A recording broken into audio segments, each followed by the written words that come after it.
Dogs do what works for them. So if they demand sympathy and you provide sympathy, they act that way in the future.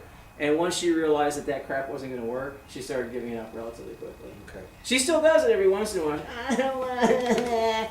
Well, you're going to do it anyways. But you don't have to beat her up over it. You just make her do it. Good girl. What do you think, Pumpkin? Yeah, she's sitting good. Sit. Good. Good girl. All right. So when we handle the leash, when we're handling a dog on a prong collar, now this is sliding down. I've taken 2 links out, which I'm actually going to send home with you because she's still got some growing to do. A couple of things.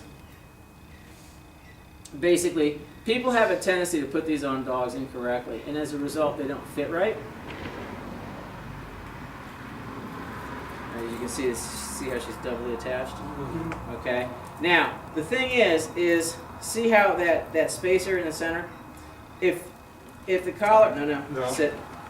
If the collar is too big, all right, a lot of people are like, well, I can't work I can't work the lengths because my fingers are so sore and what have you. Be still. This is actually a really, really fine metal, and it's not that stop. It's not that rigid. It's slick because it's cold out. You see how difficult it is for me to get to the ends? Right. That's the snugness it's supposed to have. Okay. Oh, And the reason why is because, good girl, the way it's supposed to fit, you see how that is spanned? All right? If you go to pull on that, it's not supposed to meet.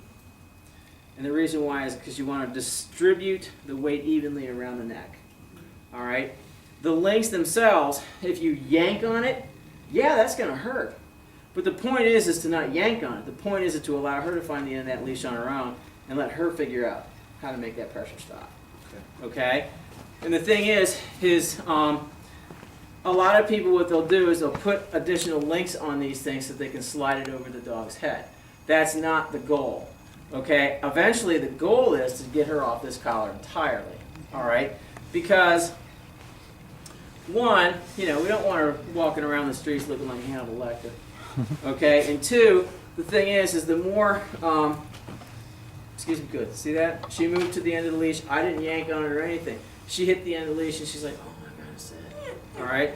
All of that direction comes from how I hold the leash. That's lesson number 1.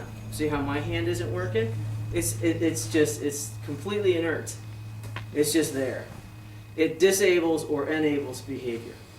Okay? That right there is your big giant clue. It's going to take you a lifetime to practice that because most people's reaction is to jam the dog. That's what they've been taught. Bang, bang, bang. And that's not what we want. With her, and we demonstrated this, guys, step out just a little bit. We demonstrated this a little bit last week when she wouldn't come off the table. And now basically she's like, she defaults to the table because she likes it, and she doesn't want to come off the table because she doesn't want to come off the table. And again, it's not a matter of jamming her, it's a matter of applying enough pressure, good girl, for her to figure out, this is no longer tenable for me. Okay, good girl.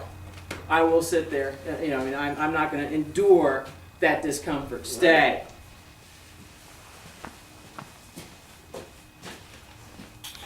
I know what you're thinking, you little stinkwad.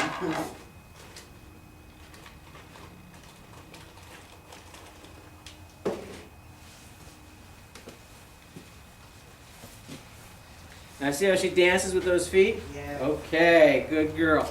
You don't reward that behavior because that leads to this, leads to bouncing, leads to grabbing, leads to all kinds of stuff.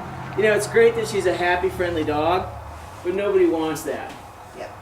Good girl. Stop. Be still. Good. Good girl. That was a nice stay. I can't get her to do it in a down. I mean, I could, but I'm not going to put that kind of force on her. In an earlier video that we shot, which I still have to upload, we talk about practicing the downs, which is an integral part of the whole kennel down stay schematic, okay? Because essentially what I want my dog to do is automatically retreat to the kennel location, lie down on his own, and remain there until I tell him he can move, okay? And it's very hard for a young dog, especially one who has a huge distraction built in with another dog. So it's a little bit of a more difficult thing to practice, but it really isn't that difficult when you plan it. This is a little dog, correct? Put him on a leash and tether him to a heavy piece of furniture and work her off of him, which is what we do all the time. Okay. Especially when the weather's really bad and we can't work out here, because this is an ice box in here. We know. It's, yeah, it can be windy and stuff out there, but in here it's actually much more frigid than it is out there. The cement in the walls and everything. And giant holes in the windows and what have you. So basically, it's a matter of because training anything becomes distasteful if you're not going to be comfortable when you do it.